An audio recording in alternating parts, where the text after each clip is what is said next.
ಇರ್ಲಿ ಇರ್ಲಿ. ಮನೆಯಲ್ಲಿ ಯಾರಾದರೂ ಇದ್ದಾರೆ? ಇಲ್ಲ, ಮನೆಯಲ್ಲಿ ಯಾರು ಇಲ್ಲ. ನಾಳೆ ಬೆಂಗಳೂರಲ್ಲಿ ರವೀಂದ್ರ ಕಲಾಕ್ಷೇತ್ರದಲ್ಲಿ ನಂದು ಡ್ಯಾನ್ಸ್ ಪ್ರೋಗ್ರಾಮ್ ಇದೆಯಲ್ಲ, ಅದು ನೋಡೋದಕ್ಕಂತ ಎಲ್ಲರೂ ಅಲ್ಲಿಗೆ ಹೋಗಿದ್ದಾರೆ.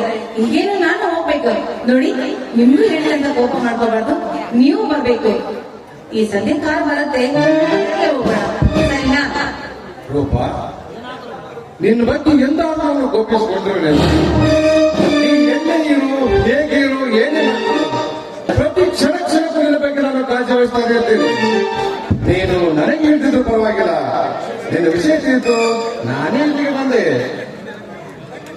ತಿಳ್ಕೊಂಡಿದ್ದು ಒಳ್ಳೇದಾಯ್ತು. ಬನ್ನಿ ಕುಳಿತುಕೊಳ್ಳಿ, ಕಾಫಿ ತರ್ತೀನಿ. ಕಾಫಿ ಕುಡಿಯೋಣ ಅಂತ ನಾನು ಇಲ್ಲಿಗೆ ಬರಿಲ್ಲ, ಈ ನಿನ್ನ ಮುದ್ದಾದ ಮುಖವನ್ನು ನೋಡಿಕೊಂಡು ಹೋಗೋಣ ಅಂತ ಬಂದೆ. ಏಕೆಂದ್ರೆ ನಾನು ಅರ್ಜೆಂಟ್ ಆಗಿ ಮತ್ತೆ ಮದ್ರಾಸ್ ಹೋಗ್ಬೇಕಾಗಿದೆ. ಸಮಯ 1 ಗಂಟೆ ಬೇಕಿದೆ.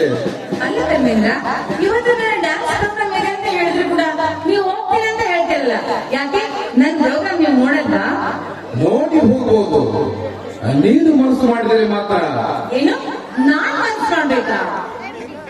ಈ ನನ್ನ ನನಗೆ ಬೇಕಾದ್ರೆ ನೀವೇಕೆ ಇದೇ ಸ್ಥಳದಲ್ಲಿ ಡ್ಯಾನ್ಸ್ ಮಾಡಬಾರ್ದು? ಚಿ, ಹೋಗಿ, ಏನ್ ಹೇಳ್ತಾ ಇದ್ದೀರಾ ನೀವು?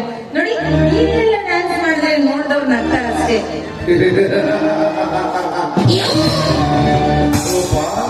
ನಗುವ ಸಮಾಜ ಕಂಡು ನಾವು ನಾಚಿದರೆ ಈ ನರಮಾನವಲ್ಲಿ ಬದುಕುವುದು ಬಹಳ ಕಷ್ಟ.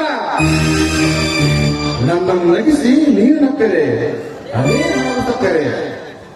ನೋಡಿ, ಈ ಸಮಾಜದಲ್ಲಿ ನಿಮ್ಮನ್ನೇ ಬಿಟ್ರೆ ಬೇರೆ ಯಾರೂ ಇಲ್ಲ.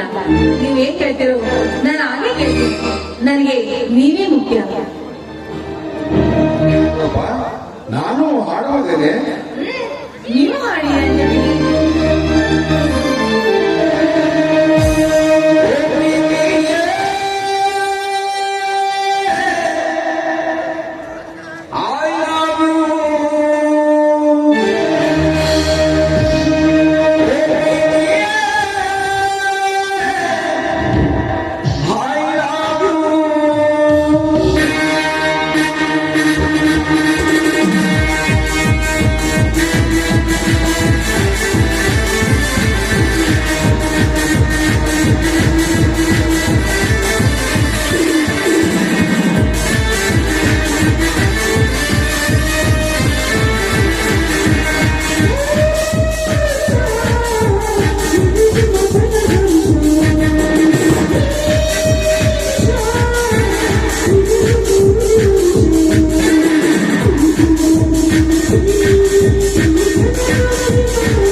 ಸರಿ, ಹಾಗಾದ್ರೆ ಕಾರ್ ಬಂದಂತ ಅನ್ಸುತ್ತೆ.